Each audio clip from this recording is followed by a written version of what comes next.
Dear friends, have you ever thought that if you found out you had only 40 days left to live, what would you do then? Would your sleep vanish? Would your appetite disappear? Would you leave everything behind and try only to save your life? This is the story of a powerful king who had everything and wealth, power, kingship. But there was one problem that had snatched away his sleep. He had undergone every treatment. He had met every physician, but nothing was working. Then one day a mysterious healer arrived. This healer was not like ordinary physicians. He told the king of such a treatment that silence spread throughout the court. At first the king was astonished. Then he became angry. And then something happened that changed his entire life. And then, what was that treatment?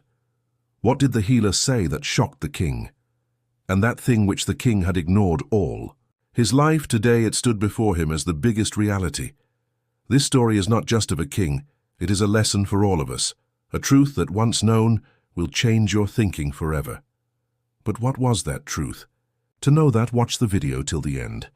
Dear friends, in a city of Baghdad a king ruled. That king was very kind-hearted and just. He cared a lot about his subjects. Within him was the strength of faith, which had erased the pride of kingship from his heart. The king was very virtuous. He helped the poor and supported the helpless. His subjects were very pleased with him. But what was this? Even though he helped people so much and everyone prayed for him, there was one lack that was eating the king from inside. The king's queen, whose name was Rukhsar. Rukhsar was not only beautiful but also very intelligent. But the lack of children was making her more and more hopeless by the day. She would cry all the time. Then one day, King Rustam came to his queen. "My dear queen, seeing you so sad breaks me. You are making me weak too. Your Majesty, it has been a long time since our marriage, yet no prince or princess has come into our lap. This palace feels so empty. Of what use is all this wealth of ours if we don't have an heir, if there's no prince to run this kingdom?" Hearing Rukhsar's words, the king became very sorrowful. Tears welled up in his eyes. "My wife, what can I do? This is Allah's gift. Our wealth can do nothing in this. You must only keep your trust. Allah Almighty will bless us with children very soon." Saying this, the king left from there, but Rukhsar's despair remained just the same. The hunting journey, was King Rustam's daily routine because he was fond of hunting. It was midday. The king was just about to leave for the forest to hunt when suddenly a thought came to his heart. Why not take the queen with me for the hunt today? Her heart will feel a bit better, and she will also be happy. Because thinking about the lack of children, she had started to remain sad the whole day. The king was very worried for his queen. He came into the queen's chamber and said, "Get ready, my queen. Would you like to go hunting with me?" At that moment, Queen Rukhsar was sitting sadly. She said, "You have spoken very well. My heart will feel joy. I would like to go hunting with you." In the forest, there was a strange scene. The king and queen, along with their soldiers and attendants, set off toward the forest for hunting. When they reached the forest, suddenly the king saw a golden-colored deer which was very beautiful. That deer drew the king toward itself. The king began to ride his horse chasing after it.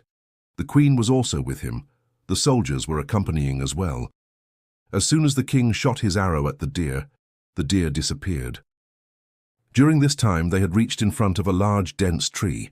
All the soldiers and attendants standing there were astonished. The queen was also left in amazement. The king too started feeling uneasy. How is this possible? How did the deer disappear? Just then, as they were speaking, suddenly the sound of laughter came from that large dense tree. "Haye, haye, haye." Queen Rukhsar became frightened. "Your Majesty, what is this thing?" At that moment a sorceress appeared from the tree and said, "So you have finally come. You've brought your barren wife along too. Your wife will never bear children. This is your delusion. You will never see the face of a child." Hearing this, the queen began to cry. Seeing the queen cry, the king addressed the sorceress. "Who are you? What enmity do you evil women have with us? What harm have we done to you that you are giving us such curses?" "No, no, this curse is not from you. This is a very old curse that was placed on your lineage. Your father too was a hunter like you. One day he came into this forest to hunt. He ate a fruit from this very tree. That fruit was mine. I warned him, but he shot an arrow at me. But he did not know that I was a sorceress. Because of his arrow, I became old. Now I can never become young again. That is why I cursed that. Your lineage will never be able to continue. You will always remain childless." Hearing this, tears came to the king's eyes. "This is not our fault. My queen is very kind-hearted. I too have never wished harm upon anyone. You can ask my subjects if you wish." The queen said, "For God's sake, O sorceress, have mercy on my condition. My beauty is fading. I feel anxious all the time. For God's sake, lift this curse from us. If you want our wealth, take it, but end this curse." The sorceress said, "I can't do anything. Listen, place your hand on this tree. If you open that door, who knows, you might remain childless your whole life. And it could also be that as soon as you open the door, you see a path that is enough to break this curse. Then it will depend on your destiny, whether you find that path or whether you shut your own fate with your own hands." Saying this, the sorceress disappeared. The soldiers and attendants who were there were astonished after witnessing all this. The queen said, "I want to return to the palace immediately. I do not want to stay here. Take me back to the palace." As soon as Ruxa returned to the palace, her condition worsened even more. But she was a strong woman who placed her trust in God. She performed ablution and, crying, began offering voluntary prayers, saying, "My Allah, I have never wished harm upon anyone. Then why is this happening to me? Was that sorceress real, or was it just an illusion?" After praying, the queen fell asleep. That night she saw the same scene in a dream. In the dream, she was in a village where there was only ash everywhere, and all the ash was falling into her lap. But then suddenly, instead of the ash, a child appeared in her lap. Seeing the child made her happy, and at that moment, she woke. The queen said to the king, "Rustam, that was real, madam. What the sorceress said was true. There truly is a curse affecting our family. We must go back to that tree and open that door." The king was worried. "But what if we open that door and our kingdom is destroyed? What if we lose our fate entirely?" The queen replied, "I have faith in God. Surely we will see a path behind that door. Are we not already living a hopeless life? What use is all this wealth to us?" The king, queen, and soldiers reached that tree again. The queen looked up to the sky and prayed with a trembling soul, "O Allah, help me." Then she said to the king, "Now take the name of Allah and open the door. God willing, a path will appear." As soon as the king opened the door, a voice was heard. "Your queen's intention was pure, but the path ahead is still very difficult. The destination will not be found so easily. You will have to go through many trials. If you pass those trials, you will find a way to break this curse. The solution to breaking this curse lies in the room standing before you. As soon as you open the door to that room, you will find a cup of potion. If you drink that potion, you will be freed from the curse." Suddenly the entire scene vanished. Even the tree was no longer there, as if it had all disappeared like a dream. Everyone was shocked and weeping. Rustam said, "What is happening to us? Sometimes we see a glimpse of reality, and then it all vanishes like a dream." They returned to the palace, but a shadow of sadness had settled over them. The queen had become deeply sorrowful. Her condition was worsening day by day. Then one day, unexpectedly, a maid brought the queen joyous news that made the queen leap with joy. She considered it a special blessing from Allah and immediately opened the palace treasures for charity. Some time later, Allah blessed the queen with a beautiful son. The birth of the prince brought great celebration. The king was overjoyed. That day he said to the queen, "This is the result of your kindness." But do you remember what the old woman said? That voice which came into our lives like a dream. She had warned that we would have to pass through trials before the curse could be broken. The queen replied, "Yes, I realized then that this too could be a trial." Days passed. The prince was growing up. His beauty was unmatched. Throughout the land, people praised his looks. Any girl who saw the prince would be left spellbound. Eventually, the time came when the queen and king had grown old.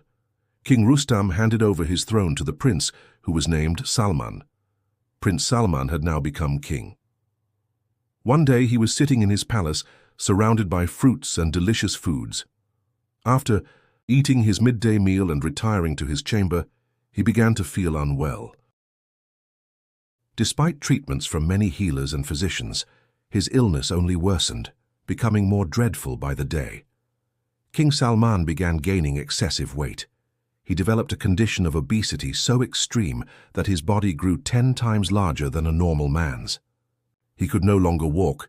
His hands and feet had become swollen and heavy, and his entire body was bloated.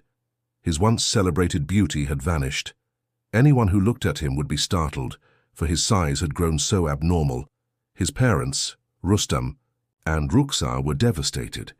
They were now old, and after such long years of trials, God had finally given them a child. But now their only beloved son, once praised for his unmatched beauty, had fallen into a strange illness with no cure. Countless physicians were summoned to the palace, but none could heal Salman. All left in despair. One day, Salman said to his minister, "Announce in the villages that whoever cures me will be richly rewarded. Whatever they ask, I will give, even half my kingdom if they wish." For the king, wealth meant nothing anymore. He couldn't walk, couldn't even stand. He had grown so massive that he was confined to his chamber. When the minister announced the message throughout the villages, an old healer stepped forward and said, "I will treat the king. Please take me to the palace," the minister warned him sternly. "You must understand something first. If you fail to cure him, you will face a terrible punishment. The king might even have you executed. Every healer who claimed they could cure him but failed, they all met the same fate: death." The healer had a radiant, peaceful face. He calmly replied, "What I have said with certainty. If it were a lie, I would never have spoken it. Take me to the king." The minister was surprised but smiled slightly and said, "Many healers have made the same claim as you. None of them succeeded, but come, let's see." When they reached the palace, the healer stood before King Salman and said, "Your Majesty, I am ready to begin your treatment. If I fail to cure you, then I myself request you to hang me. That is my word." The king, hearing this firm and confident promise, was taken aback. "You truly believe you can cure me? No one has been able to do so, all left in despair." "Very well, go ahead. Treat me," the king said. "I will need 10 days, the healer replied. "Within 10 days your treatment will be complete, and you shall return to your former self." The king, filled with hope for the first time in a long while, agreed. "Very well, you have 10 days. Each day the healer would come to the royal court and begin his treatment. Days passed in anticipation. Then came the 10th day. The king, eager and anxious, asked, "What happened? I feel no difference. This is the miracle you promised." The healer stood silent. The king, growing angry, barked, "Why are you silent? Say something." The healer finally spoke, his tone heavy with sorrow. "What I am about to say will hurt you deeply. But it is the truth, and it must be said." The court was full. Soldiers stood alert. Ministers looked on with concern. Even Rustam and Rukhsar, the king's aging parents, were present. The healer said solemnly, "The truth is, you are going to die. Your illness cannot be cured. In exactly 40 days, you will pass away." These words shattered the king. It felt like the ground had disappeared from beneath his feet. He could hardly breathe. What are you saying?" the healer replied. "You may imprison me now if you wish, Your Majesty, but I have only spoken the truth. You will die within 40 days. The king was furious and terrified. He shouted, "Arrest him at once!" The healer was thrown into the palace prison. A dark cloud of grief settled over the entire palace. Fear spread like wildfire. The king, having heard his own death sentence, was shattered. He forgot everything else, and he stopped eating, drinking, and speaking. He spent his days consumed by anxiety, counting down what little time remained. The once lively palace now fell into deep silence. Everyone waited with dread for the king's death. 10 days passed just like that. The king's condition kept getting worse. Only 30 days were left. He would cry constantly and beg God for forgiveness for all his sins. He began giving away his food to the poor, saying, "What good is this wealth now? It's of no use to me." His mother and father wept bitterly. "My dear son, don't be so disheartened," his father tried to console him. "Maybe this was always written in your fate. What strange twists our destiny has taken. After years of prayer, we were finally blessed with a child. And now despair has returned to our lives. What will happen now?" His mother broke down crying. Another 10 days passed. The king ate nothing. He had become a shadow of his former self. Sorrow had consumed him completely. Fear of death haunted his every breath. People from around the kingdom came to see him, to offer prayers and say their goodbyes. "Your Majesty, you have always treated us with kindness," they would say. "May God grant you a place in paradise." The king would listen and weep. "Amin," he whispered. Broken, he now truly believed he was going to die. This was no rumor. It was a reality that was becoming more certain each day. He was ready. He began praying regularly. He had let go of all worldly pleasures. His riches seemed no better than piles of garbage. He refused all food and drink.